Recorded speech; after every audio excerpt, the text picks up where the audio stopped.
This is the place they say people come from far, far, far away to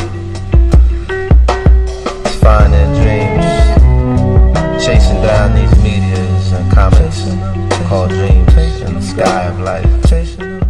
Hey, it's your girl Ashley, aka The Widow, and with me today is ssjk-dots Sanctum. And what are we talking about, K-Dot? We're talking about Midnight, episode 6.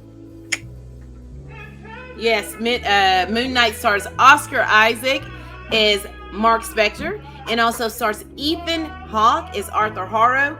And in this episode, everything comes to a nice little conclusion, I guess, for the season. We don't know. Originally, it was a limited series, and then on Twitter they changed it to season finale, so we might get an additional season. And if you haven't had a chance to check out Moon Knight, you can check it out now on Disney Plus. All the episodes are now streaming on Disney Plus.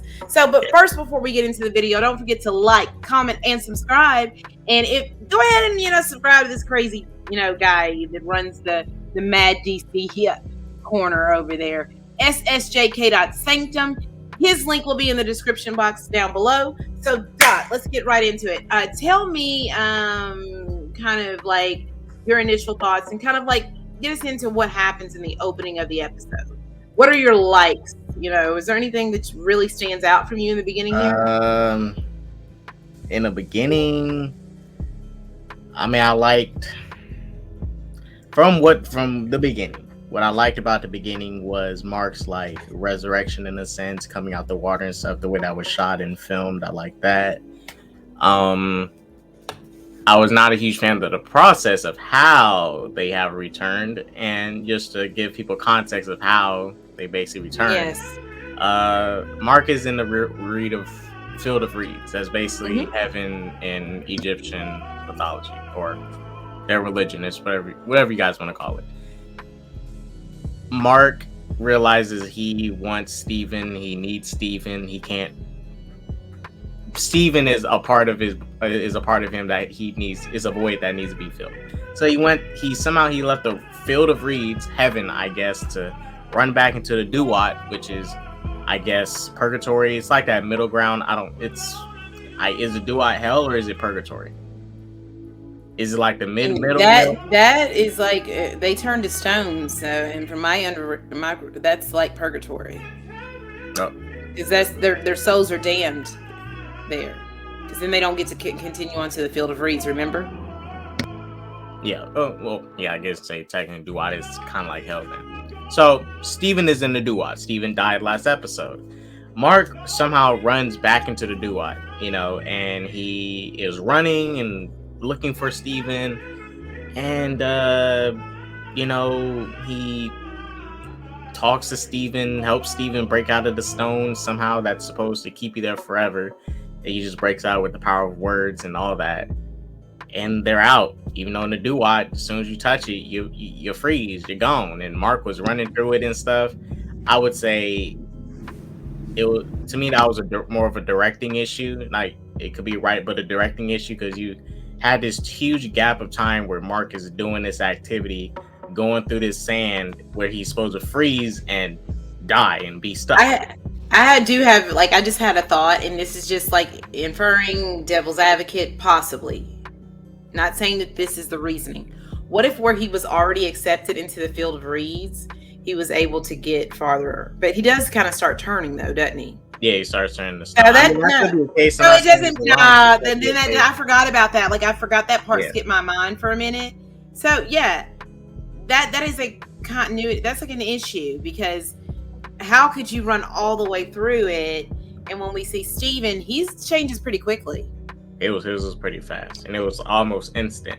And then you get the Mark and get Steven, and then the souls is coming to the Duat, or the afterlife, and Tarowet, does her Fast and Furious drifting, and she tries to block it was some sand that was coming. Something was coming that was going to keep Steven and Mark from getting through Osiris's gate to get back to the land of the living.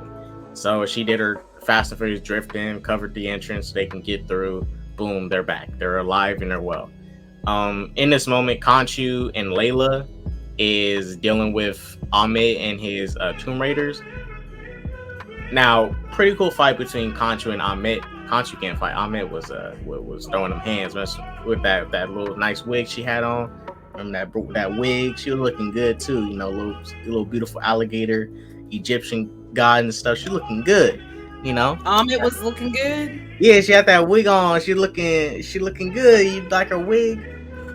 She was looking fly. The big evil alligator. Yeah, she's looking fly. Okay. She was looking fly with her wig on. So, you know, her and Khonshu got into a fight. Now, we come to realize that the gods we thought were in on it, they're not in on it. It's so stupid. I was like, all right, they all finna work together, you know, like release Ahmed together, the guy who was in the suit. So this whole time, they never, ever. And when Arthur comes, and when Arthur comes storming in, and he before he comes through, he goes, Harrow. Like, why did you not listen to Mark? It's like, it doesn't make any sense. Like, you didn't. It was just like they just bought it hook, line, and sinker. And when he came in, they knew it was him. Like it's like, how do you not? You're a god, first of all, so I don't understand that. Like, I don't get how you're not like, you know, kind of like picking up on that, and not even like taking the initiative to go check out what Mark said in the desert. Because if you would have actively seen what they were doing. And Layla, backtrack a little bit. The way Layla got Khonshu out is that she just took the statue and broke it. Just threw it on the ground, broke it, and Khonshu came out. I guess it was that easy. But yeah, she just broke it. During this moment, Khonshu was trying to ask Layla if like she wants to be an avatar, and she's like, no, I don't want to do it. I seen what you did to Mark, blah, blah, blah, blah, blah. And then later, Tara Wet hits her up like, yo, you want to be an avatar? I'll be one temporarily. I'm like... She does say no at first. Yeah, she does say no. But then I'm like... But then after the gods are dead, she realizes that she has to step up because, like, in order to... Okay, so that's the part I missed. So they died. Yeah. They died. All the ones that was... Yeah, Ahmed and Arthur Harrow, like, kills them. So just at once, just the ones that was all alive, of them, right? You know, all of them, like the council of gods that were, you know, all the. I don't think the ones that are maybe encased in statue, but the ones who were like the judging panel of gods, they were all killed. And then he goes to the hallway and he explains to Layla what needs to be done in order to, you know, get Ahmed encased back into Ashanti, right? And so she then lets Taret then take over her because then she knows that she's going to need the assistance of that.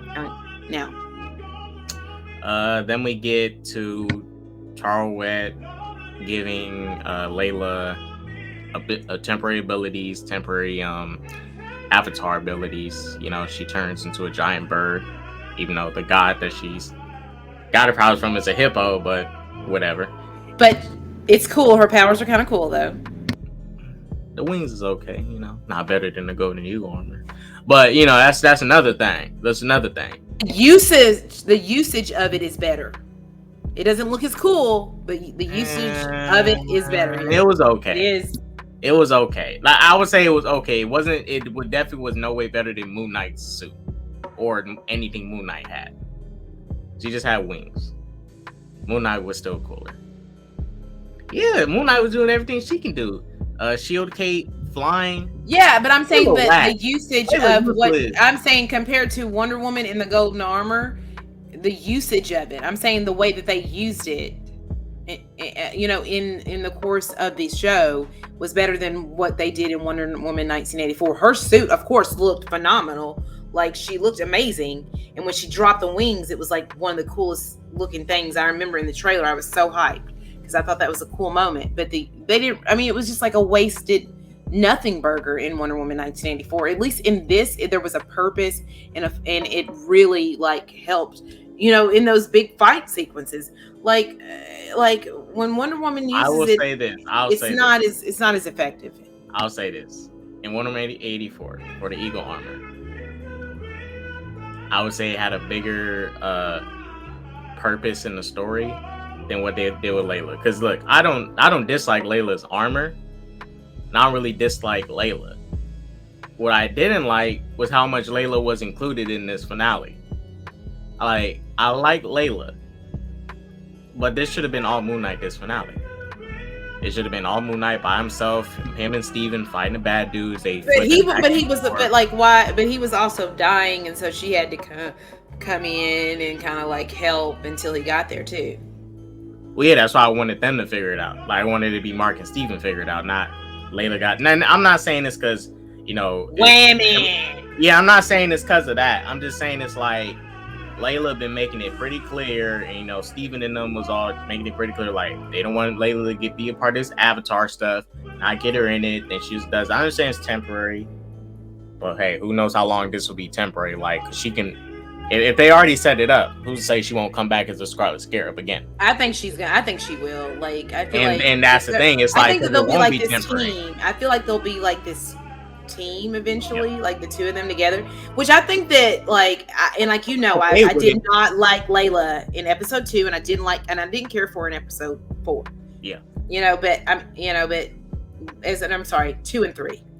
Excuse me, I misspoke. I did like her in 4, and I did like her in 6.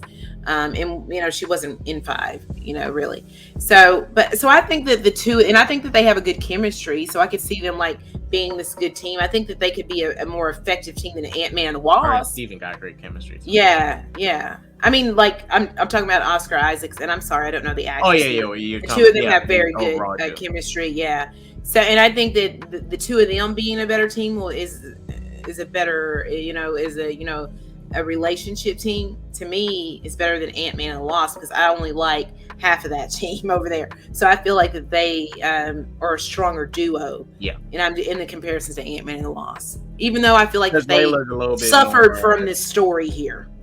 Layla's a little bit more likable than Hope, even though she's cooler than Scott, who was doing the cooler stuff than Scott. She's a little bit more likable as a character. Yeah, because Hope is kind of like a school mom. She moms everybody, Yeah, super serious, super strict and stuff. Yeah. She, Hayden.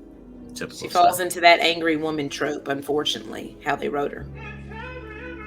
But anyway, get back to me. Let's get back to Midnight. Now, so, as I said, Layla, what was presented looked cool, but it was not needed because I wanted Mark and Steven to figure it out. Yes, they do figure it out. So while they're fighting Arthur, some pretty cool action in this sequence, especially from Steven. And a lot of people gave their explanation of how Steven randomly developed some fighting skills out of nowhere. And I guess muscle memory, but last episode he didn't have that muscle memory when he was trying to help. He's taking from Mark. I guess he's like, they're kind of like, I wonder if they're in this again. This is just me like speculating, inferring. We don't really know. What if where they were able to like come to peace together and coexist, that maybe they're able to pull from one another, which makes them. Well, because that's what I say. I think in episode 5, when Steven finally worked up the courage to, remember when Mark was being pulled away, he finally worked up the courage to like fight. He grabbed that bat or whatever, hit the sand person. Now I'm not saying Steven, I think Steven his courage has gone up, like his courage, his bravery and all that, his confidence. But, it's just him randomly learning how to fight, which is weird because he wasn't doing it last episode when he worked up the courage. Yeah. But he did look cool. He looked cool. Like I said, I can separate looking cool and like the story aspect of it. Like the fight scene looked cool. It did. He was going there. That shit was tight. He was doing his thing. But it was a pretty cool looking fight. Now, you get to the rest of the episode. Khonshu's still getting beat up by Amit. Khonshu's trash. He can't fight. He needs a class. He needs to go to the Mike Tyson school of knowing how to throw them hands. He can't fight. He's getting his ass whooped. Amit kicking his ass. Then Mark gets pinned by Arthur. Arthur pins him down. He's using the staff. Layla is pinned on the car, and she's stuck. Got 3 dudes trying to shoot at her. I don't know why they shoot at her face, but whatever. They're trying to kill her. And then we get a Oh. and we don't. And don't forget it in the background, like Amit. Is that's before Amit in? No, it's during it. They're all still fighting. Well, but I'm saying it's before Amit the pyramid fight with Arthur, right? That's what I'm saying. Yeah. Amit gets the upper hand over Khonshu. She's dragging him, and then Arthur gets the upper hand on Mark. So they can like mirror each other, you know, Khonshu. Yeah, it's like they're doing what the kaiju fight was basically mirroring the fight between avatars. Yes. And you know, we get to see Jake do nothing. Now look, I understand they want to keep up the mystery and hide Jake. I understand it. But you've been dragging this mystery over and over and over again. And this is why I wish they never showed Jake's coffin in episode 5. I wish they never showed it. I wish they didn't. Because I go back to it. Mark and Steven's trying to figure out what they need to move on. They see a coffin. Mark saw Steven in the coffin. Pulled him out. Because why is this person in his coffin in my head yelling? And then they never go back to that coffin ever. And you would think like they're trying to figure out what do they need to move on. But they know there's a third personality because they know they had that, you know, incident earlier in the season where it was neither one of them, and then you have a moment just like that, and then like where Jake like kills all those people, right? And I'll get to when we get farther down in Jake how I feel about that. It was just it was just and like. I wasn't okay with them flashing away from showing how Mark, our hero, and Steven get the upper hand on the villain. Like that's totally different. That's just like directing, and if we're talking like just the aspect of filmmaking or making a show in general, like you can't really do that type of stuff. Like just cut away from how the hero, our hero in our story, gets the upper hand on the villain and stuff because it's like kind of cheap. But in the way they do it, they kind of have an excuse because it goes with the rhythm of what they're doing, but then it's like it's still kind of cheap. But even then, like after it happens, they go like, oh my gosh, Mark, what's that? Like, yeah, well, maybe if you guys went and opened up the coffin that was there, like, yeah, even this was I wish they never showed that Jake's coffin, because what we come to find out is later Jake and Khonshu have been scheming this whole time. Well, I think Khonshu had this plan that he wanted to have Jake, and that he was using Layla as basically an excuse to, you know, as a front to Mark, like saying that he wants to take Layla, when that wasn't his goal all along. His goal was to get Jake, right?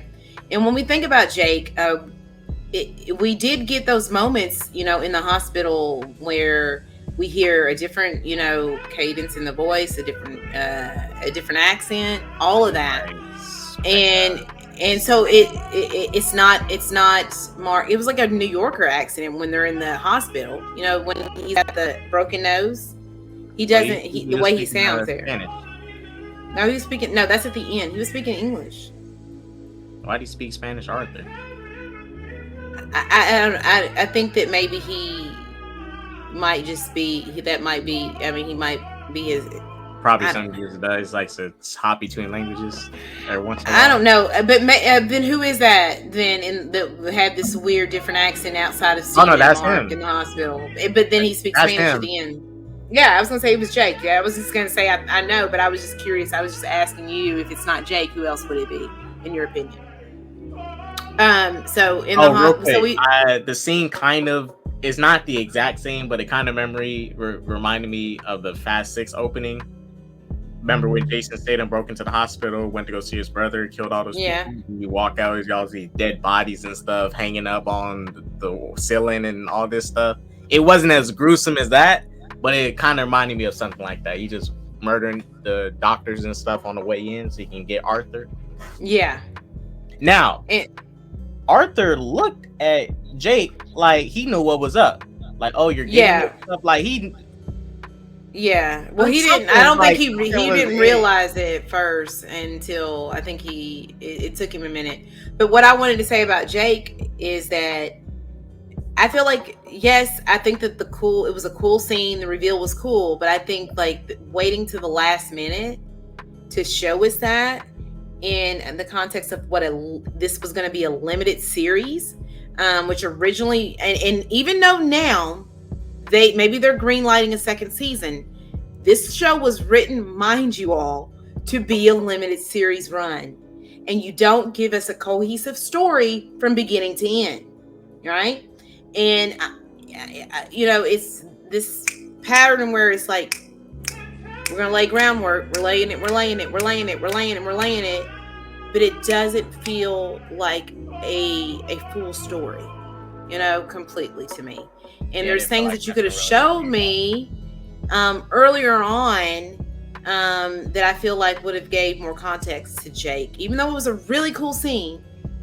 I think that you could have saved the part of Khonshu really wanting to use Jake until the end, and maybe we just, we never see really that rage maybe out loud in our face until the end, but like just confirmation that guy that's sitting in that hospital chair is not Mark and it's not Steven, and maybe Mark and Steven aren't aware of that, but us as an audience, we are, of something, just so it feels like it's not just about gotcha surprise. That's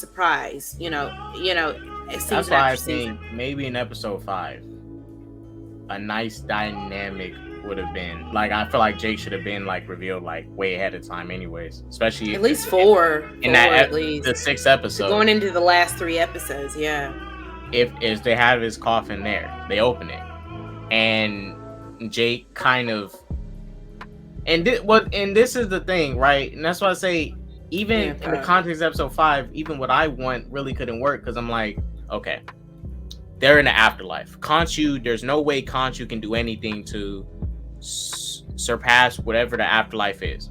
Like, would you the feather weighs your scales. Mm-hmm. And I was thinking like, yo, what if Jake came out here to try and like set up Mark and Steven and keep them from, well, not to keep them, but like he's the one that gets out to control them, kind of. Like he gets some control, like he's playing mind games and manipulating them so he can ensure that he gets the body by the end of it, and he can do this stuff for Khonshu.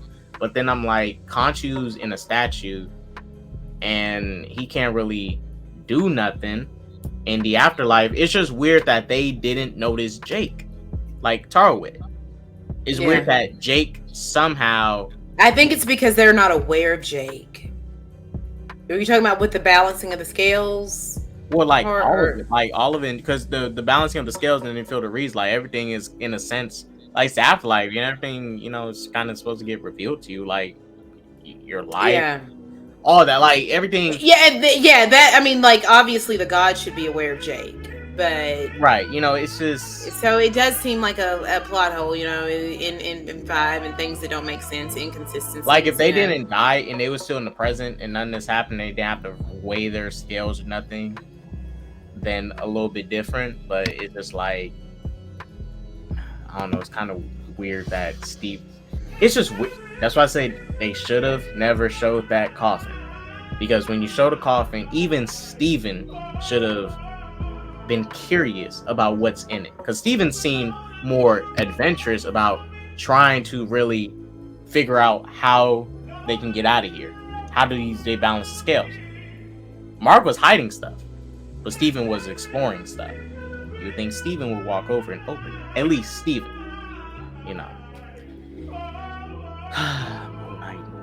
Silliness. But we get that cool reveal. But then we also have that weird, silly flash where we see none of this epic fight, which I did not like. Okay, that's another thing I did not like about this. And if anybody else, and I'm not trying to make it a comic book comedy versus comic, I'm talking in general with any content. Could be Breaking Bad, Walking Dead, anything. If any other like program did that, like cut away from the failure, people would have been dragging that shit. It's like, but they use the flashes as an excuse. And I know of y'all probably might, and I keep saying this, right? But I'm gonna say it again. I feel like I felt it. Like I was like, okay, it's cool at first, in that first episode. I was totally fine with the first episode. Yeah, but my concern was we was gonna get some bullshit like this. And yeah, you can still like explain it away as if it is Jake. All right, but there is no way that fight you have to show us that. Yeah. You have to show us that. That was a big misstep. I did not like that either. It just, and then I really didn't like Amit. I mean, like, I thought that they kind of looked cool in the background. I enjoyed the episode. And Amit was if you take it outside of, if you take it away from it being a conclusion to a season, it's not a bad episode. But as a season finale, I don't feel like it wraps up and ties up those bows.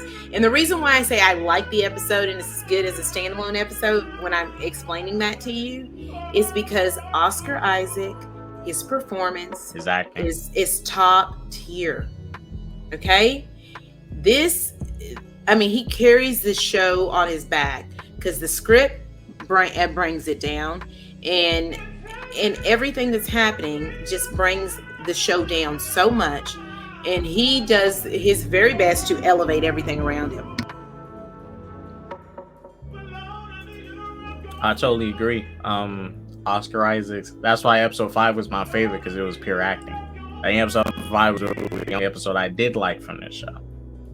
But episode 5 is my favorite episode. Episode 5 was my favorite. He carried it. Yeah, that was amazing. And then here we are in 6, and we get some good moments. He has some really good moments. And then Ethan Hawke, his portrayal is, I like him, but I still feel like he's just evil for evil. I don't feel like his motives are really explained to us to a place where it's believable and I can get on board with it. It was just like, oh, I used to be Khonshu's avatar. And now I judge people before they do crimes, but yet you felt like you were a slave to Khonshu and you were trying to repent, but yet you basically go and do the same thing, but you do it before they commit the crimes. Khonshu waited till after. So I just like, where his what got you to that extreme? Really, yeah. How did we get that extreme? His motivations wasn't that it wasn't deep. clear. Not saying they're not, like, the plot itself, like the plan he's doing is like not a bad villain plan, but it's like they didn't do a good job. He's really just hurt that Khonshu was using him, and it's like, okay, I thought there was a little bit more to it. Like maybe something rooted in his childhood or the way he was growing up. Well, I mean, he felt guilty for killing in the name of Khonshu, and he was like that's why he wore the glass in his shoes, and he was repenting. But you were essentially you went from doing that to an extremist version of it, essentially, in my mind, is what you did, because you created a cult based off of this, and we're judging people before they could harm anyone, and we don't even know what crimes they could have been judged for. They could have been so minimal that they really don't amount to anything, and people were dying, So it was, like this extreme. So I'm trying to think. What did you think about? So we see him go to the hospital, right? Arthur, correct? And when he knocks over the cup, when you look in the cup, it looks like sand to him, and then obviously it's coffee. It spills. And who comes to wheel him out? Jake. And we don't see it, but you can tell he's got a leather jacket on. And then we get to the point where it zooms up and we see the iconic Jake Lockley's hat. They get out to the car, and it's Mr. Knight's limo from the comics.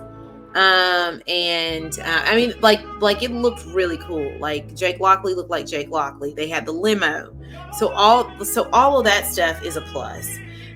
They get in the car, and what happens, Dot? And shout out, and then what I thought it was so funny. Ray said, "Yeah, he kicked that wheelchair for nothing." trying to look cool, edgy. Like angry, yeah. Zack Snyder. He could have went. He could have just did that. That was David Ayer and Zack Snyder's Moon Knight, or Jake Lockley. And then they basically assassinate Arthur, and then they drive off into the sunset. Yes, and also a good thing, not a good thing, but a thing to know is that when Jake looks up at the mirror in the car, what reflection is staring back at him? Oh, I forgot. Was Steven and Mark? Steven and Mark are not there. It's Jake. Jake's staring back at Jake. Or maybe their bodies are separated. I think that they are so suppressed at this moment. At this time, Jake is, they're kind of like dormant right now. They're in the sunken place, I believe. Because we see them wake up in the bed and they're chained to the bed. So I wonder if this is some symbolic thing with them, I don't know how it's going because you would think they would know if I think they're going to figure it out. Like, who's been taking the body from both of us? Like, we've been going into. Because it seems that they know that there's a third person there. So so it's like really no. It's just a matter of getting into their own head and figuring out how to escape it. How the two of them can work together to escape to take over Jake, and then that's what they have to learn.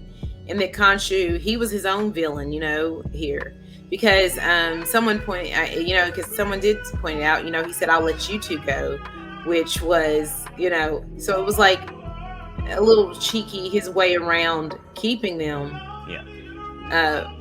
dormant in Jake being the lead, but them really not essentially being free. They just were suppressed. They're just suppressed at this point.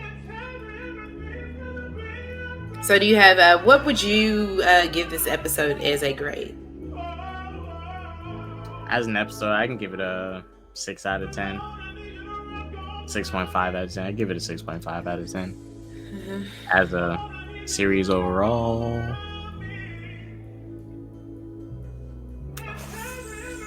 five. Yeah. For me, I think I'm gonna stick with a 7 just because of Oscar Isaac and Ethan Hawke's performances here. And I did think there were some good moments in the episode. Overall, I really didn't care for episode 2 at all. I thought it was so cheesy with the scarab when Layla comes in and then Mark's like, "Who has a scarab?" And she's like, "I have it." I thought that was ridiculous. I didn't like that, and I feel like the episodes that I did enjoy were 4, 5, and 6. Really. 1, 2, and 3, I didn't really care for it. And they kind of did what I expected them to do with the flashes. They were used. We didn't see, really the moments that could have been gory, and a lot of blood. We didn't get to see that stuff.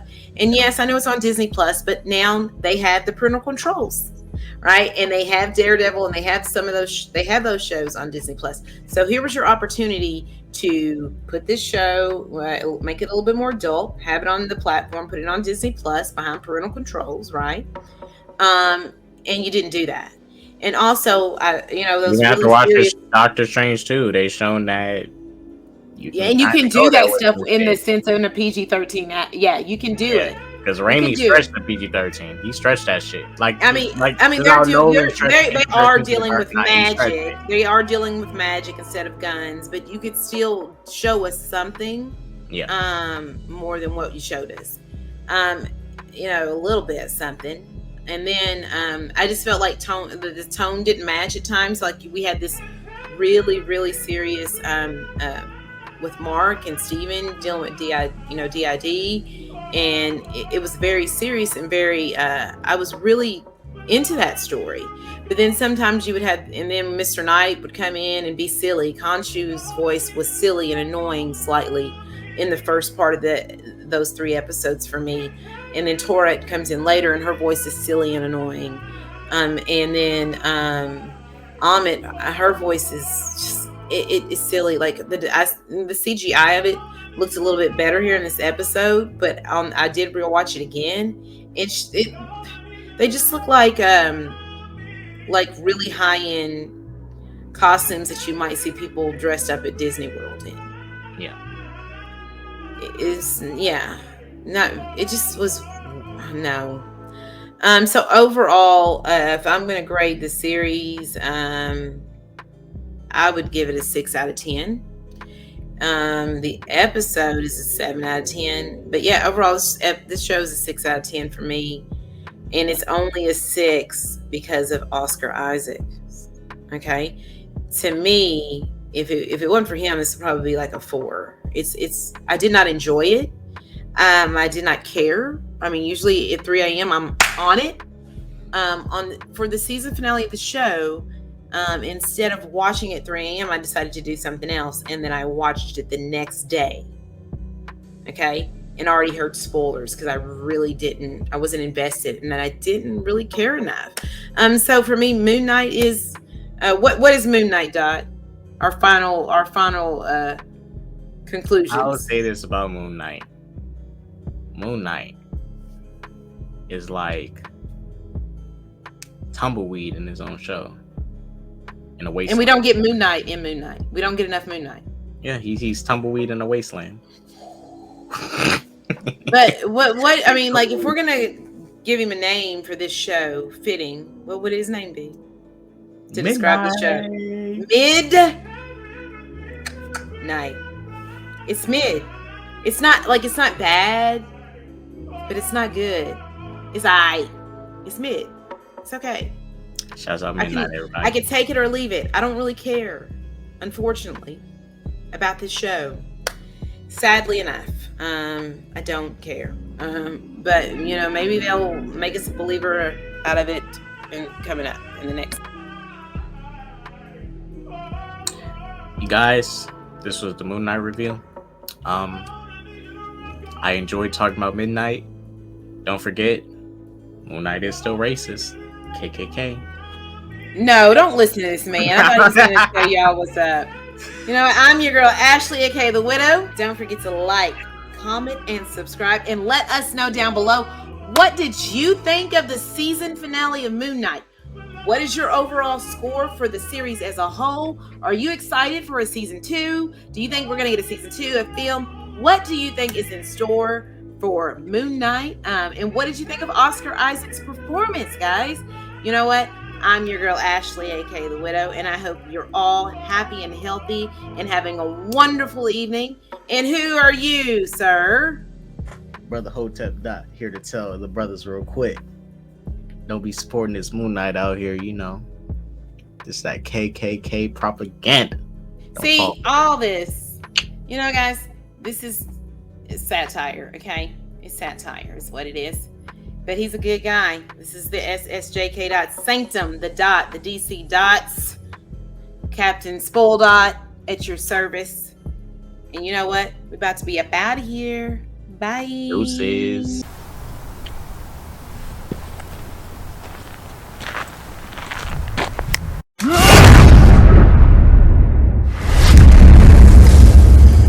What did you do? What did you do?